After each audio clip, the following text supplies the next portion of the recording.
I'm Lori Walashan. I'm with the Embassy of Finland, located here in Toronto as a satellite office. I welcome all of you to our discussion on women and leadership. But I just wanted to point out that leadership really isn't just about leading an organization or having people reporting to you or making decisions on behalf of a corporate structure. It's also about self-leading. It's about resilience. It's about building trust. It's about making decisions that benefit you and your personal life. And so I really want to have a fruitful and personal discussion on this topic. And then also, women also navigate expectations around visibility, credibility, decision-making style, and also that work-life balance that often is unspoken, but is really the elephant in the room. So today we're going to talk about leadership in a personal and a practical way, while acknowledging the context that women live and work in. So I welcome you to our fabulous panel. So rather than introducing the panel, I'll ask each of the panelists to introduce themselves. And part of that introduction, I will be asking them to also give a personal philosophy just to warm up the room. So Alexandra, can we start with you, please? Thank you, Lori. My name is Alex. I am a partner and I co-direct our corporate immigration practice group here at Green & Spiegel.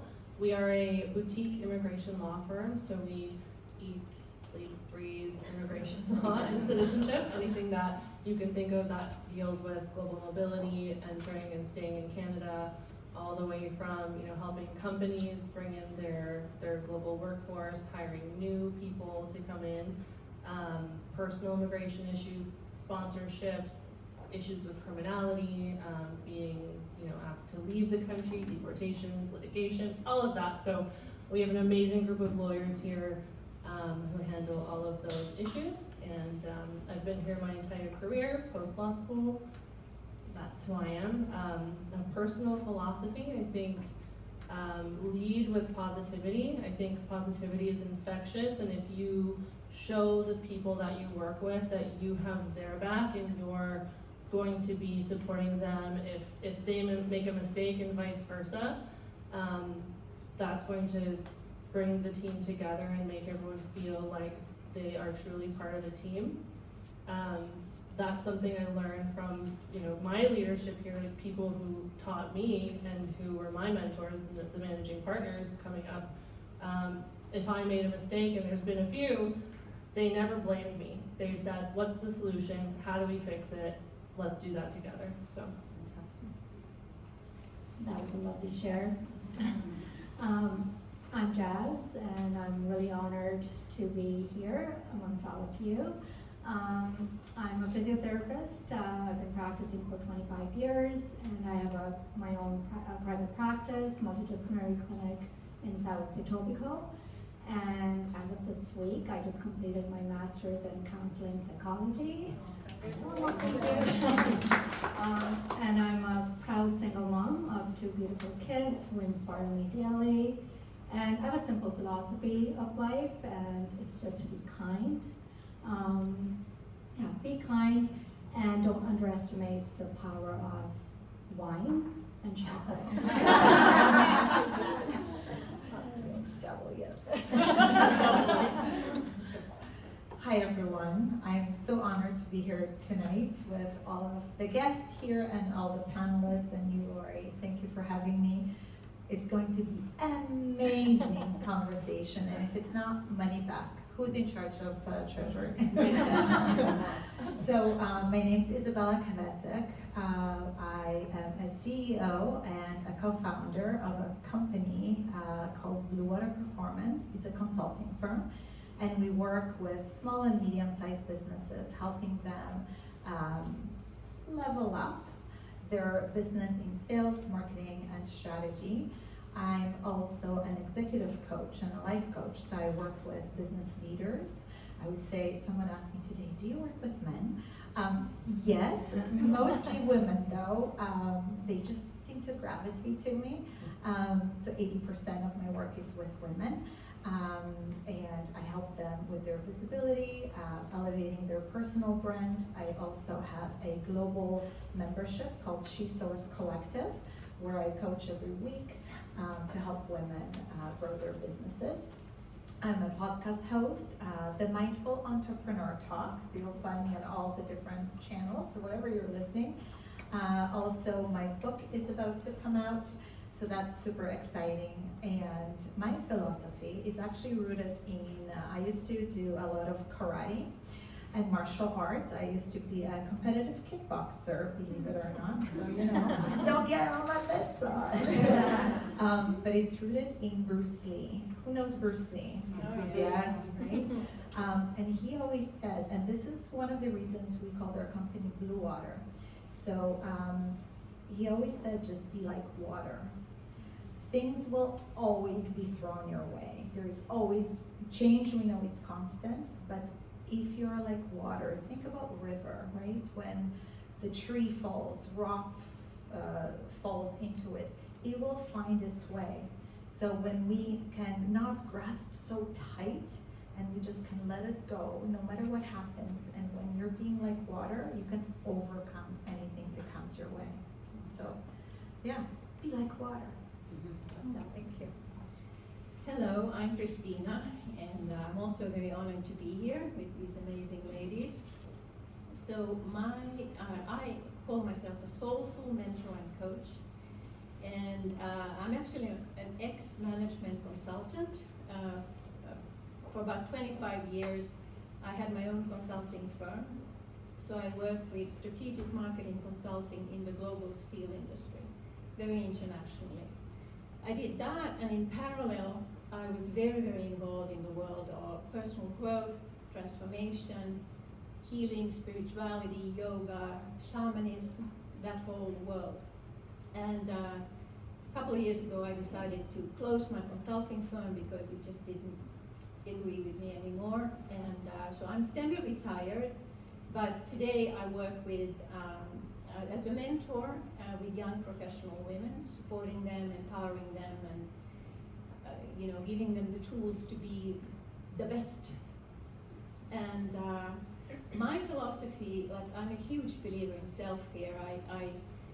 I believe self-care has been my success strategy, and so I always encourage people to take really good care of themselves at all levels, physically, mentally, emotionally, and spiritually, whatever that means to everyone.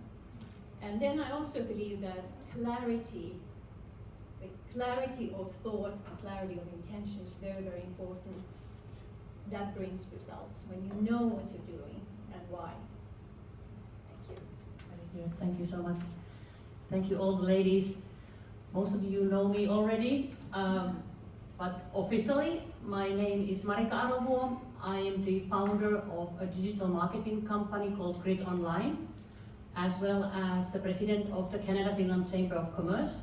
So on my behalf as well, welcome everyone, welcome ladies, and thank you for taking the time to be part of this. Through my digital marketing company, we are helping businesses with anything what comes to marketing activities online, as well as helping businesses, foreign companies coming to Canadian market. Through the Chamber of Commerce, I'm establishing connections, very close to my heart. I'm an extrovert, I love networking. This is the best part of my week, coming here and helping people to network, make meaningful connections, and especially in this context of Canada and Finland, that's kind of my priority. But locally here, anyone is welcome. So thanks for coming today. Okay, thank you. So we didn't get your personal philosophy. My personal philosophy is around my company values. My company name Grid Online. The part Grid is actually an abbreviation. It stands for growth mindset, resourcefulness, integrity, and teamwork. So these letters represent and are very meaningful to me. somewhat similar to Finland or Finnish sisu. So not giving back, not afraid of challenges and things like that. So coming back whenever you fall. So yeah.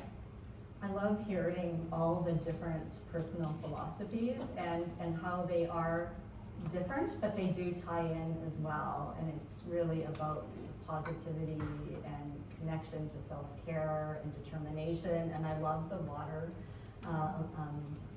reference. I think that's fantastic, and especially with wine.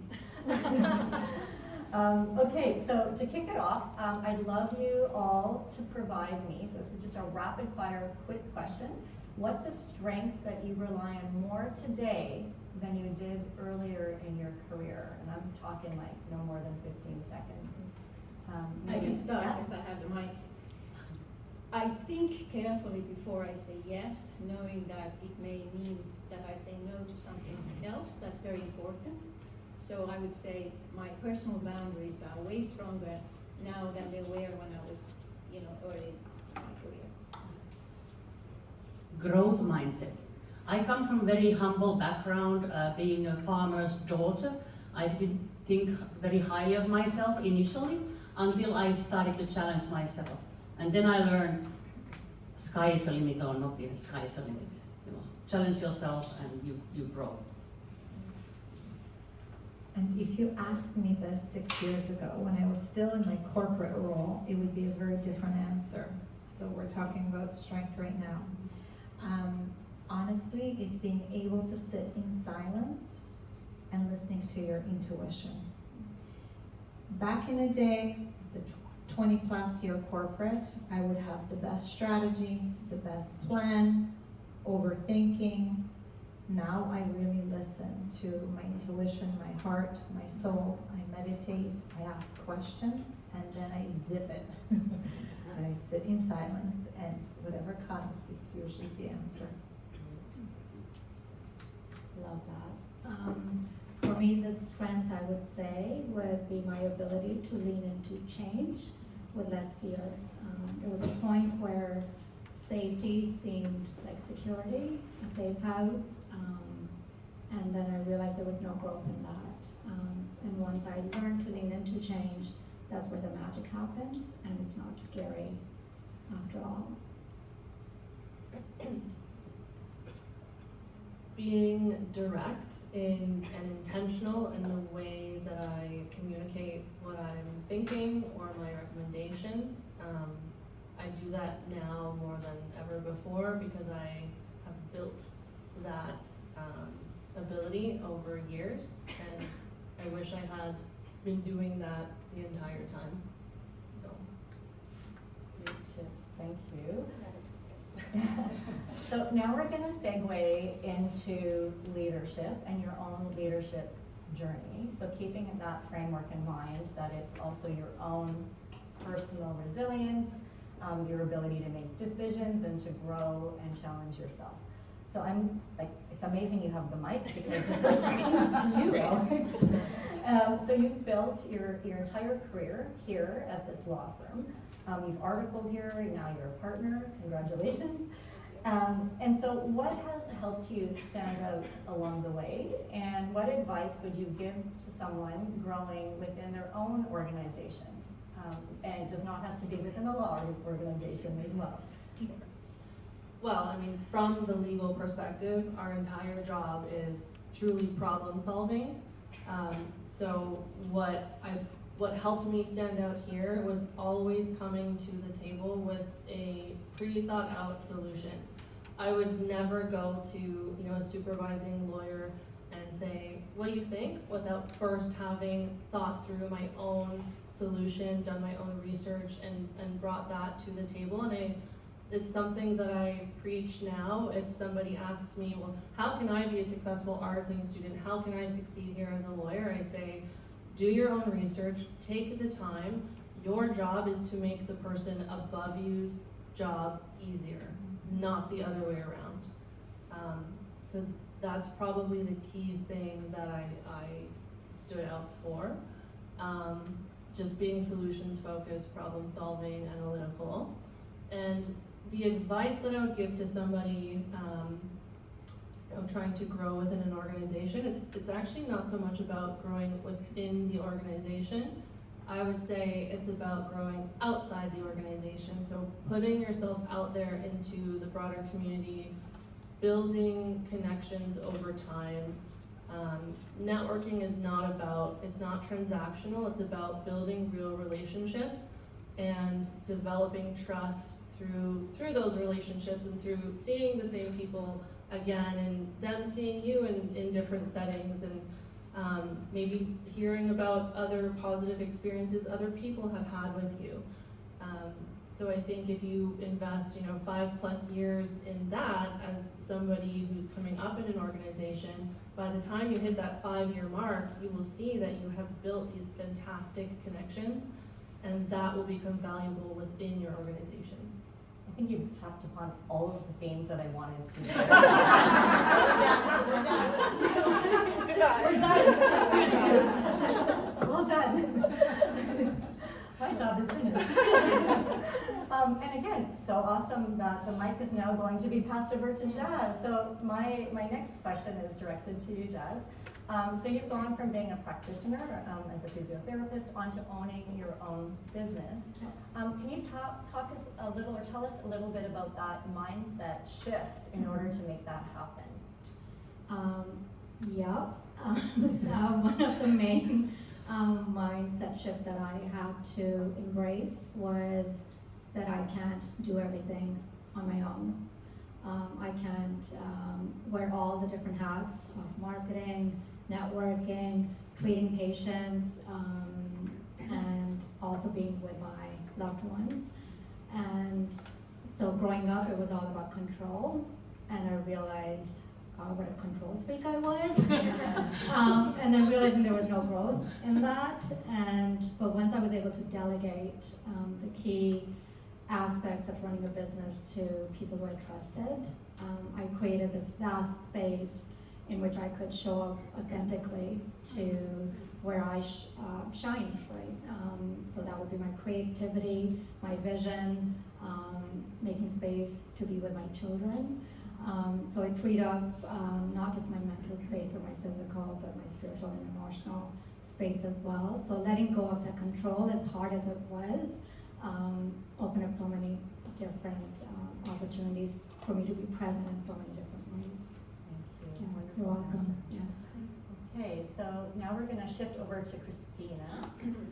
So Switching it still, up. yes, should have switched spots. We didn't plan this very well. You did plan it well. Yes. So now for Kristina, now we're going to talk more about being a woman. And so you really have worked internationally as a consultant in a very male-dominated, heavy steel industry. And then how have you built resilience over your career? And really, what would you say were the contributing factors that allowed you to be successful in your roles? So yes, I work in the steel industry, but I was always self-employed. So the steel producers were my clients. And so how did I build resilience? I would say that, again, it comes down to self-care. When I founded my consulting firm, I found myself in a little bit of a mess. I was recently divorced, a single mother, and in an acute financial crisis. So I knew I had to be very strong to cope with everything, all the responsibilities that I had on my shoulders. And so I thought carefully about what can I do, what do I need to do to keep filling myself up, I believe, well, we all have this inner container that we have to keep filling up. And if we don't, we function from a place of being half full, or depending on your philosophy, half empty. And when we give from that place, we can easily empty it, and then exhaustion and burnout sets in. So I thought very careful about what my deepest needs and wishes were, because I believe that if you, that kind of connects with your heart and spirit, and if you nourish those places within you, then that is already a source of resilience. And so I reflected on this very carefully and concluded that what I needed above everything else was freedom and flexibility. And so I decided to work from home, and because again, my children were very important to me, and I wanted to, I had very high expectations of myself as a mother, and I wanted to really take care of them because they had gone through a lot, among others losing their father. So I didn't want to be the mother that left at 7 in the morning, came back at 7 in the evening. But I also had to take care of myself, and I had ambitious financial and professional goals. And in order to meet those and be who I needed to be there, I needed to be out in the world. I needed to work internationally, speak all the languages I speak, because that gives me a high. So that, being in that situation makes me feel fully alive. And I believe it's important to follow that guidance, like what makes you feel really fully alive, because there's a lot of truth in that. So with that in mind and everything I said, I ended up creating my own tailor-made position, working from home, but very internationally as a consultant. And that was that way I was able to find the resilience I needed to deal with everything that I was dealing with. I'd like to then segue then maybe onto that purpose alignment and being authentic. And so if I could ask Izabela a question. Sure. So many people that you work with are really seeking purpose and alignment, but what does that actually look like in practice, and how do you really instill that in others and in yourself? Yeah. Great question. And I do. I get calls and sometimes a message on LinkedIn or, hey, help me find a purpose. Like, all right, that one again. Okay. So purpose, honestly, it's not something that we discover overnight. In a way, it's kind of gets birthed through a process. It's, if you really think about,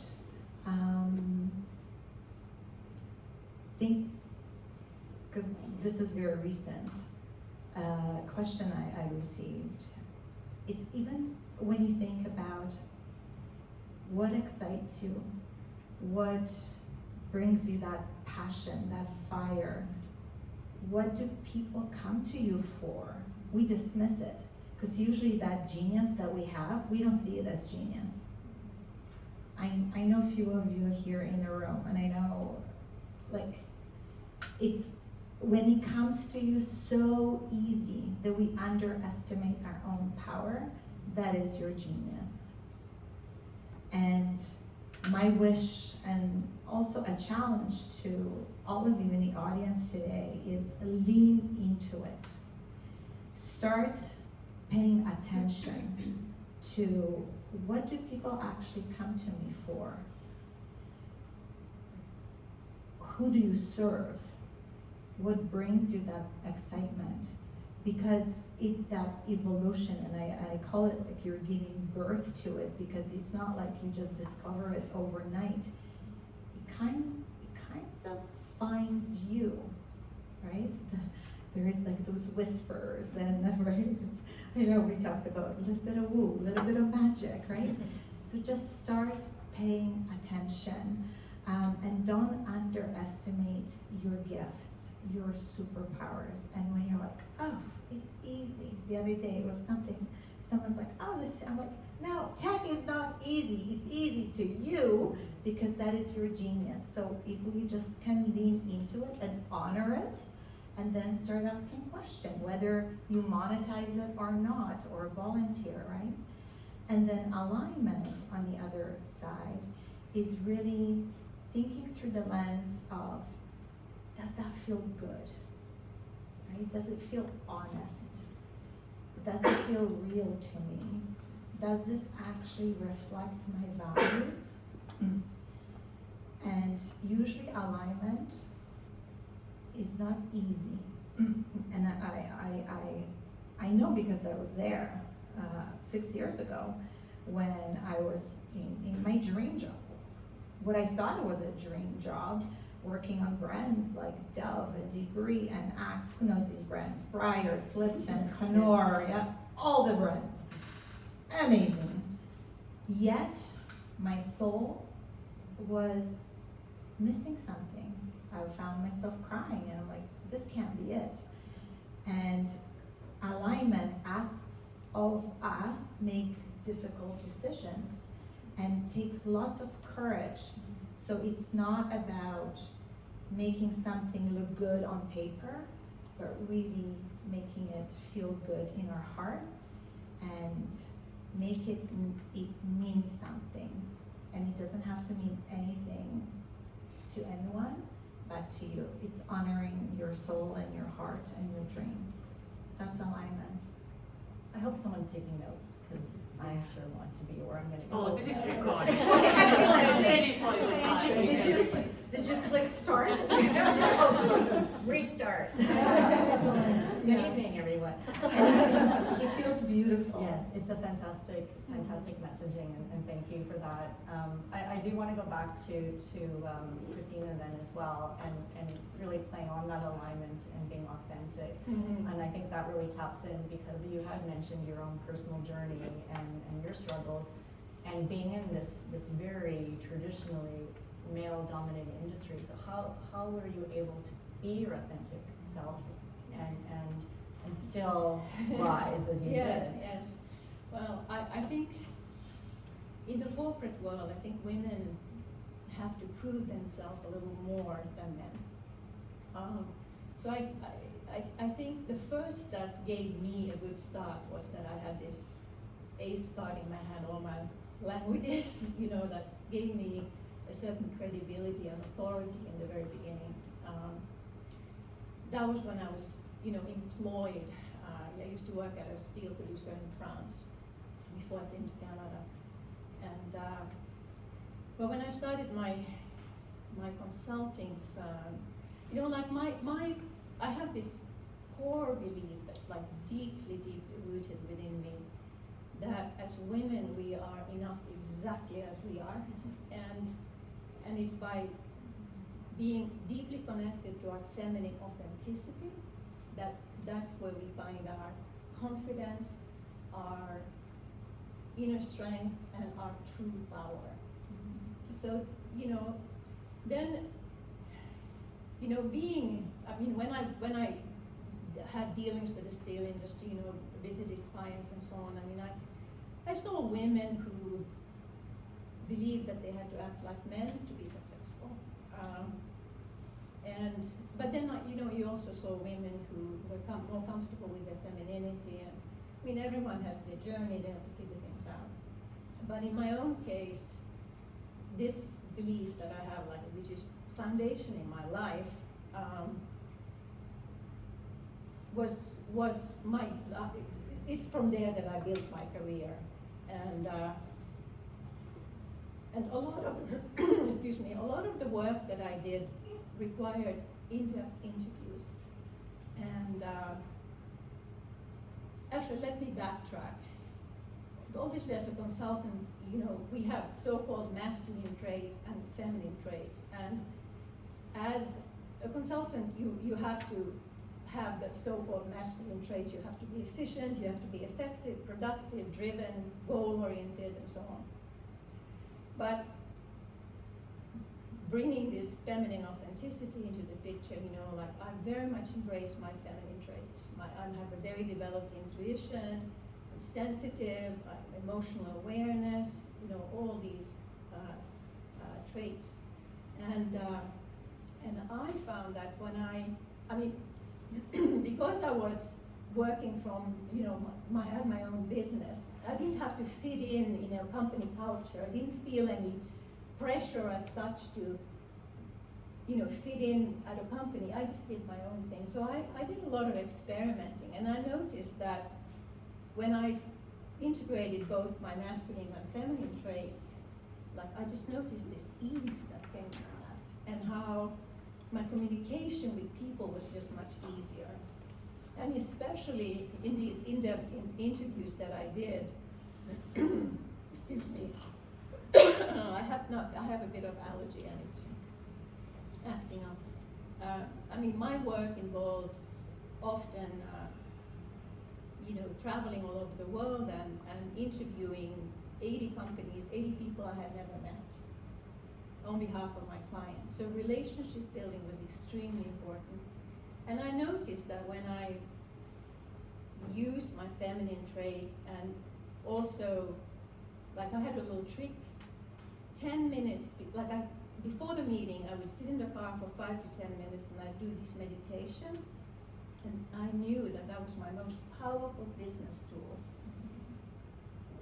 I got fantastic results, and I was known to have these very, very high response rates, as a consultant. So, but I didn't really tell my clients any of this. They had no idea, what I was doing, and I wasn't comfortable, like in the corporate world, in all these, like I was often the only woman in a boardroom with 5 to 10 men, and but I think my secret was that I never tried to be, I was just authentic. I was just being myself, and the more I got to know myself, the more I brought that out, and so, yeah. And I think it's, perceptions, like how did people perceive you, but you were still true to yourself. Totally, yes. And I'd like then to segue more into that, into perceptions and to building trust. And so Marika, we haven't heard from you yet. So I'd love to ask you a question. So, you work with a lot of young professionals, and they want to grow, but they're not necessarily sure how to create that ecosystem to be able to prosper. So what really helps somebody, given your experience, to be more visible and trusted as a business professional? Show up. Be helpful, follow up.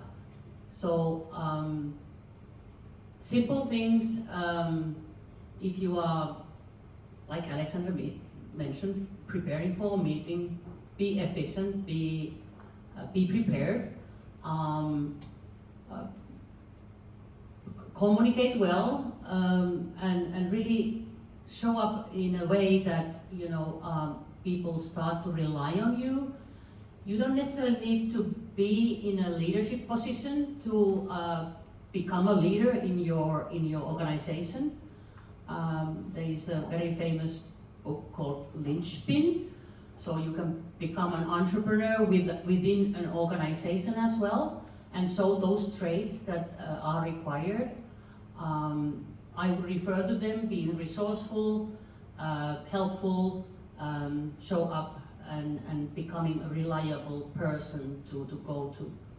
Okay, thank you. I'm going to jump over now to Izabela again, and I'm just very cognizant of the time. We have about 15 minutes, and I have lots of questions I want to ask you, so please try to be super tight. So, you work a lot on visibility as well, and personal branding. And so really, how should women or people in general really think about branding themselves at work? And of course you talked about being authentic as well, but how does that tie in?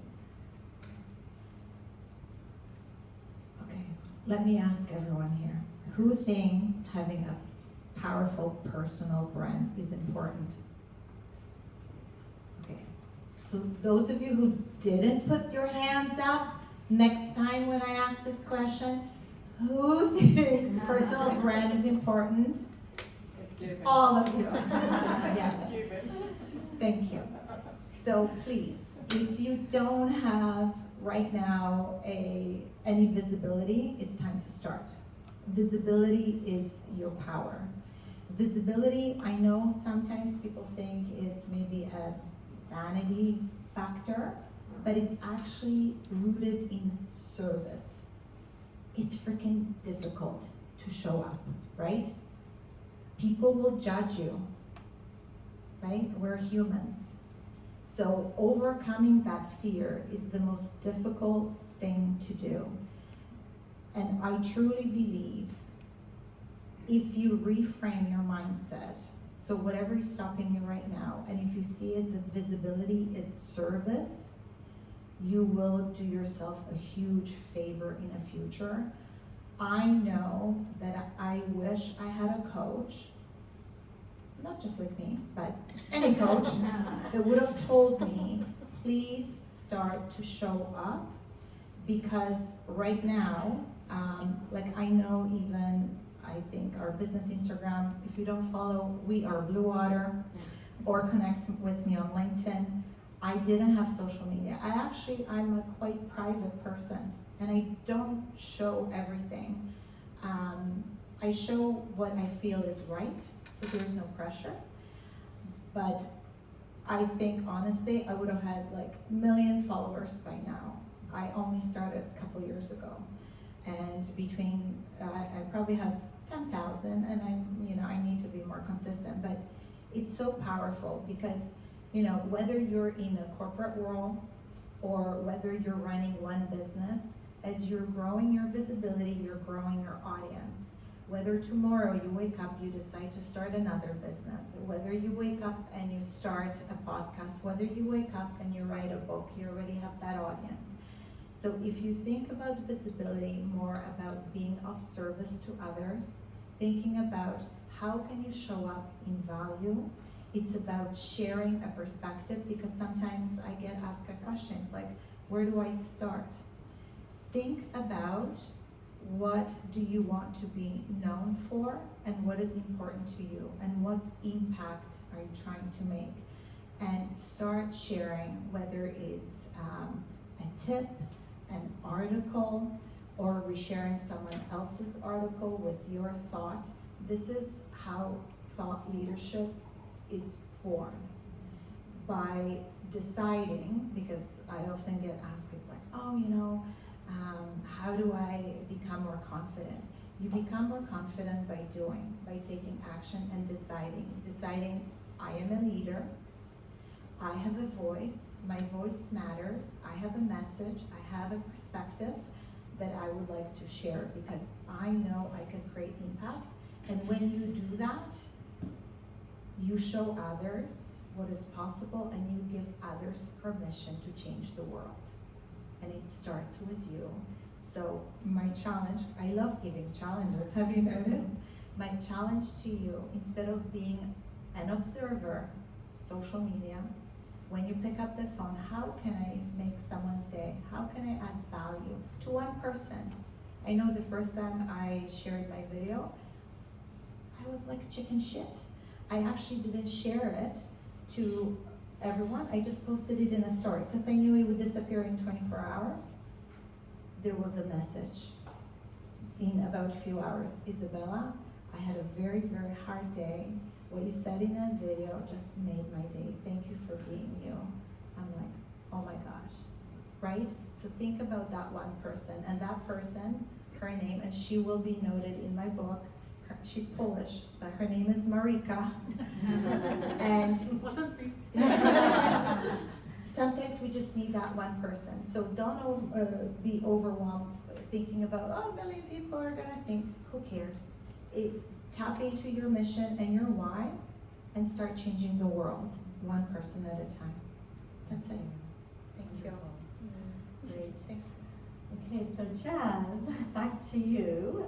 So it's the same thing, trust. In healthcare and in your profession, it is really about building trust. You want repeat business, you want to develop a relationship.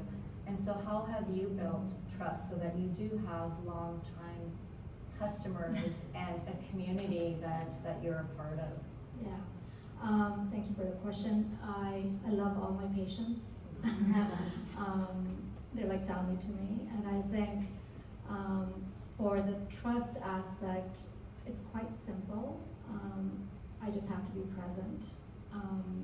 Present in a way which is like a gift. I think we live in such a busy life, society, where we're bombarded with so much. I think if you can give someone your 100% undivided attention, it's such a gift to receive. If you're there with all your attention, your back is not to them, there's eye contact, and you remember the little details, it makes a huge difference. Patients who will come back and say, oh, I can't believe you remember my birthday, or that it was my daughter's prom, or whatnot. I think it means a world to them. And when you establish that presence with someone, I think the connection that's established is the foundation for a great relationship. And I think trust is built on that. And I think it's something that I value for myself, and it's not just to my patients, it's for my colleagues, it's for my children, for my friends, as well as strangers, right? Can you be fully present in your authentic self when you're talking to someone? And I think that's how I do trust, and I think that's how I do relationships. Do you just have a fantastic memory, or do you have a system to write down a bit? No, actually, I'm horrible with names. So Mark becomes a Matthew, and Jennifer becomes Jessica. But I do remember what they come in for, what pain they have, and I remember any hardships that they might be having, because I think I see them just beyond their name. Yeah. Fantastic. Thank you. Okay, so Alex, you're in the same boat, right? It's about trust, it's about credibility. You really develop, or you ultimately want to develop a relationship. So can you talk a bit about how you've established those relationships to have a credible relationship that is built on trust as well? The relationships that I'm mostly engaging in are either with an individual person and I'm helping them through their immigration journey, or I'm building a relationship with somebody who's a global mobility specialist or an HR professional or in-house counsel for a multinational corporation. And I try to just apply empathy. So I always think, okay, what are the pressures that this person is feeling based upon their situation? Are they trying to bring in a high value executive, and they probably have 7 levels of people above them who are saying, like, breathing down their neck, and that's why they're putting the pressure on me. If I'm dealing with an individual, do they have family back home and they're in the country by themselves? What does that feel like? So I'll approach it from an empathetic perspective as much as I can. It takes a lot of emotional energy on my part. And then I build trust through being comprehensive. Really listening to them and understanding the issue that we're trying to solve. I remember when I was a junior lawyer, we didn't have AI note takers. We didn't even do consultations over the computer. Everyone was here in person at our old office, and you could walk into a consultation and have no idea what the issue was. And I didn't know a lot, so I would approach those by just listening, data gathering, getting as much information as I could, and then saying, okay, I'm going to take this back and I will get back to you. And then I would get back to them with a very detailed email and potentially a follow-up. And that's what I've carried through. Nowadays, I'll have most consultations or initial interactions over the phone with an AI note taker, and the computer at my fingertips. If there's something I don't know, I can quickly double check. But I think people really appreciate and get a lot of value out of that follow-up and having that physical reference point of, okay, I spoke with Alex, she sent a follow-up by email, I have this now to refer to, and I can trust what she said because she's put it in writing. That's what I do. Thank you. Because we still have the mic, and I'm just going to jump over now in a bit of Really going testing rogue- my going on my rogue feet here. thinking skills. I know it's a question here somewhere, but I just don't know if we're going to get to it, so I'm just going to go for it here. We talked 2 days ago about the demands you have in your personal life and professionally. And I'd love just to ask you just a very quick question, like, how do you balance that? How do you balance this very demanding career where there's high expectations on these clients, as well as your home commitments. Can you just give us a little bit of a snapshot of how you navigate that? Sure. So I am a mother. I have a daughter. She's turning 4, and I've always valued efficiency. And what I have found really works for me is when I'm at work, I focus on work. I minimize distractions. I'm not doing anything outside of the work realm. And then when I'm at home, similarly, I'm at home. I don't log onto my computer and like check my email. I'm not on my phone scrolling, seeing if something has happened. I'm present and I'm really intentional with my time. And I feel like that has allowed me to be efficient because I'm not distracted. I'm not doing a million things at once. If I have to, I will double up. If I'm doing bedtime and I'm sitting there in the room for an hour and a half, I'll do some emails. But also just delegating, I've let go of a lot of control and I've built trusted relationships. I know when to let go, and embracing technology. I do use AI. I rely on my note taker.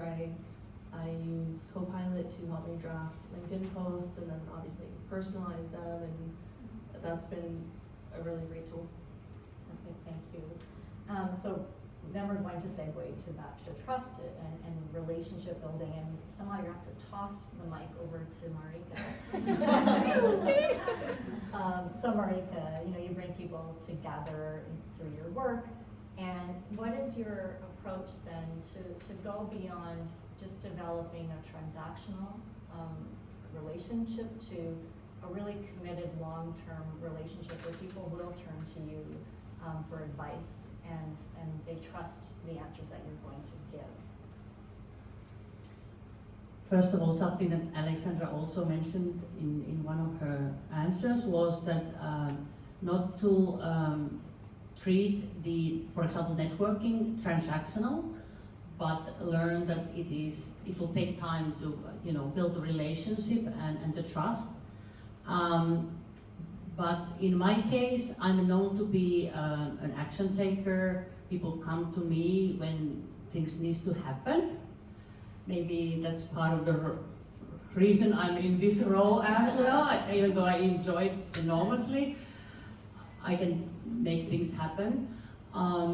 So building the relationship in the long term, not thinking that this particular person in front of you would necessarily become your client or refer you to right away. Very recent example was that we were in a PDAC, the largest mining show here in Canada. We've been showing up, greeting the people who come from Finland there on a yearly basis, and now there was suddenly a group of Finns who said, "Oh, we are considering market entry to Canada. Would you help us? We've seen you multiple times and we never thought of, trying to push our services or anything for them, but definitely, also the online presence help. People see me, okay, but maybe she's up to something because she's on a microphone or on LinkedIn or whatnot all the time, but it requires time to build the trust and show up, follow up. All those things are important to build the trust. Yeah. It seems to be a very continual thread here, right? Of really showing up and really doing what you say you're going to do. So Yeah, and definitely being authentic. Yes. Yeah. Great. So now we're going. We only have a few more minutes, but I'd love just to talk about navigating uncertainty. And I'm looking at you, Kristina. And you've had to really pivot, or you've chosen to pivot, right? From consulting to mentoring and now coaching, and you've got also the self-care piece. Mm-hmm. And I'd love to know, like, what tips can you provide to others to help navigate the uncertainty and embrace it? Sure. So my story is that I kind of reached the very top in what I was doing as a consultant. I had some of the world's largest special steel producers were my clients, and I had done all this work for them, and I thought, okay, that's it, I've made it, I'm gonna fly from here. But then I lost my passion, and I started to feel very differently about my work. And it's a very uncomfortable place. So that's the first thing that happens, when you know that something's changing. And so the way I approached that was, first I decided to be more selective with my clients. And then I decided that I was going to charge more, and those who weren't prepared to pay me as much as I asked would fall away. It didn't really happen, but I tried different strategies until I came to this place where I just had to face that it just didn't agree with me anymore. And talking about soul alignment and all these things, like I mentioned, that I've been involved in personal growth and transformation and healing and spirituality and shamanism and everything under that umbrella. And I know that's a huge part of who I am.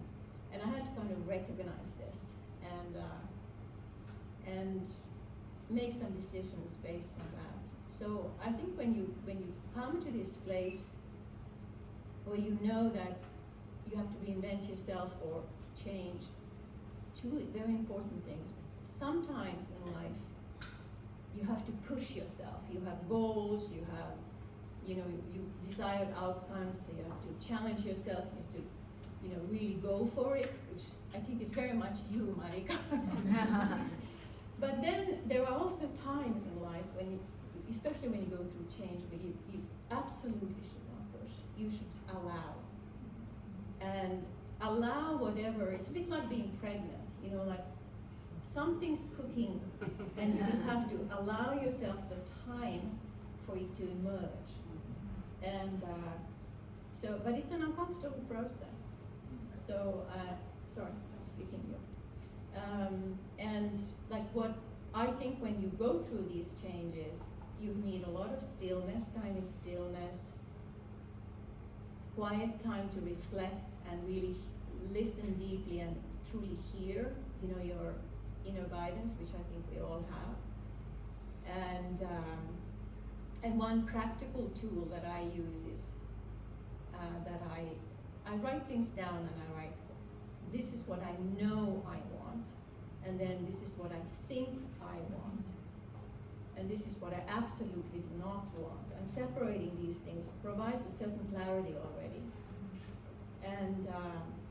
And then of course, being self-compassionate and kind and gentle with yourself, it's very, very important during these times.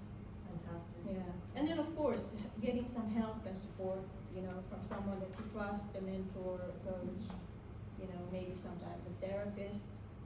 All these things help. Great tips. Thank you so much. I think we're getting down to our last 10 minutes or so, and I'd love to open up questions to the audience. And if anyone has a question, please stand up. I don't know if we don't have a second mic, but just shout out your question. And I'm sure one of these lovely panelists would be more than happy to answer. I have lots more questions. Okay, fantastic, thank you. Okay, well, my name is Lucia. I work for SAIS, it's an engineering company. Last year I was working with the Embassy of Spain. Thank you so much for all the beautiful and really helpful advice and talk. And I know it's kind of like a mainstream question to ask in this kind of events, but if you could give your younger self that were starting your professional career, if you could give yourself an advice, what it will be and why? Thank you. And I'd love actually if you all did that, but I'm saying like 20 seconds, right? That actually was a question I had as the closer. So thank you. So who has the mic? Okay. I have the mic, so I'll start. I think ask for help. I had this limited belief based on my upbringing that asking for help meant that I wasn't good enough. So I put myself in all kinds of situations where I always found a way, but it put me under a lot of stress and anxiety. So I would tell my younger self, remember to ask for help. Go out of your comfort zone, challenge yourself, don't ask for permissions. If you think you can contribute to something, go for it. You don't need to be a leader. You don't need official titles to contribute. Lucia, great question. I thought I was gonna answer it differently, but really I think what comes to me is make sure you tell yourself you love yourself every single day. Show yourself extra love, because the world sometimes is just trying to get you or test you. And especially as you're growing and you're evolving, that can be difficult. And especially when you are putting yourself out there and being a thought leader in a space, judgments will come. And if you just normalize it, it's just part of the human journey, but you know that you are your best friend. So when I changed from my corporate career to entrepreneurial career, I knew that I needed to be my own cheerleader. And who remembers Friends, from television show Friends? Do you guys know Joey? So I would wake up and I would look in the mirror and I'm like, how you doing? And please, just love yourself a little more every morning. It helps. Thank you. I love Joey. Yeah, thank you for the great question. For the advice that I would give my younger self would be, it's okay to take risks, and things are always working out for you, even when they seem that they're not. Yes. I think build balance into your life, because it's so easy to get on the wheel and just keep working and working. So create space for yourself to have that self-care. As a young professional or somebody early in a certain career, it can be tempting to just work and work and work, but you're going to burn out and that's not good for anyone. So know your value. Don't be afraid to ask for your value in terms of compensation and building that balance. If you're truly valued by your organization and what you're doing, they will meet the standard and you'll be happier for it. Are there any other questions from all of you? Hi, Amanda. Thank you again for all the panelists. It was amazing. I want to touch on success. So what does success look like to you now that you thought it looked like what you thought it would have been, but what is true success to you right now? Wonderful question, and I actually was thinking about success, the word success, and I think 10 years ago or 15 years ago, I would probably equate that to profitability, monetary gain. But now it's all about successes. Have I showed up authentically for someone, and did I make a difference in someone's life? To me, that's success. Does anybody else want to answer that? Amanda? See, I'm trying to be a good listener. Same, success in my corporate days, it was having a title, having a full bank of, gold and coins and all of that, and lots of travel. Success nowadays means slow mornings, breakfast with my beautiful 3 children, and my husband, who makes coffee, brings to bed every morning. Yes, he is a keeper. He even grinds the beans, okay, and steams the milk. I have to wash the pots, but and having dinners with our children, because we as families, so when you have a unit, right, it's very different if you're single, and then when you have a unit, because it's important to find whether it's your partner or, right, having your best friend, whoever. When you're a unit, you can conquer all the mountains. And you need to define what success means to you. Put it on a vision board, and every day remind yourself what that looks like. And I call it the aligned success, because, like to your point, when it feels honest, it feels good, who cares what success means to other people, but it needs to feel good to you. However, so if it's, hey, I don't see clients before 10 a.m. because I want to go kickboxing and enjoy my coffee, that's what success is. Thank you, Amanda. So I think for me, success was when I was, working in my consulting. It was the fact that I managed to work in a way that allowed me to take really good care of myself, but also my children as a single mom. And today, I would say success is also slow mornings. I love those slow mornings, having my coffee in the mornings. And I have these moments when I'm thinking, oh, I don't have to go anywhere. I don't have to go train I don't have to 6 a.m. drive to the airport at 5 in the morning Yes. and go through all that. We've done it. So I really, really have moments of gratitude. But also, to me, success is very much seeing my children that are in their 30s thrive and do well, and they both follow their creative talents and in a very courageous way. So that is like yes, work when I was still very active as a consultant. Obviously there were financial goals and so on, but I think I always had this more balanced view of what success was. So, Marika. I have always wanted to take care of people, no matter what's the space. And being able to build a business where employees enjoy their day-to-day life and they stay. Also the fact that I've been able to, long-term dream was that my family would be involved.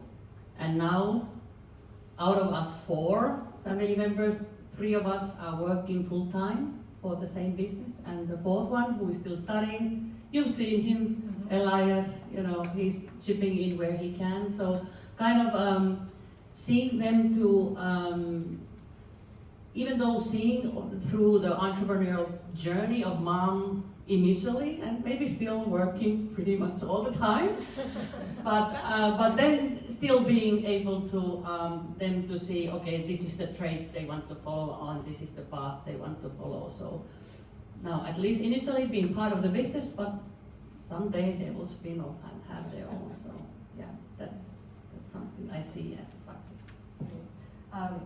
I think we're getting close to being out of time, but Alex, would you like to give the final remarks as the host as well? Yes. Your answer to this wonderful question. I don't have the slow mornings yet, but for me, success is being somebody who has a wealth of knowledge that I can share. So somehow I became a person where 90% of the time, if somebody asks me a question, whatever fact pattern it is, I probably have done it and I have a precedent. I can remember, I'll have to scroll through the system and say, okay, what was that name? But I can typically find a response and help my colleagues. And also vice versa, like I'm not afraid to ask questions, I'm not afraid to say when I don't know something, and being surrounded by such intelligent and helpful people on our team, our case analysts, our administrative staff, that's success to me. Like having that culture of you can really go talk to anyone and they will help you. That's a successful firm and a successful career. Beautiful. I think what an amazing conversation, and I have to say, for me personally, I've learned so much from all of you, and I hope you have as well. There's so many tips that are in this conversation, and just really recognizing that it really is being authentic and true to yourself, and really just growing and embracing the challenges that you are faced, or we are all faced, not just as women, but as the few men in the audience. But I just want to again thank our amazing panelists for a fruitful and personal dialogue. Thank you, ladies.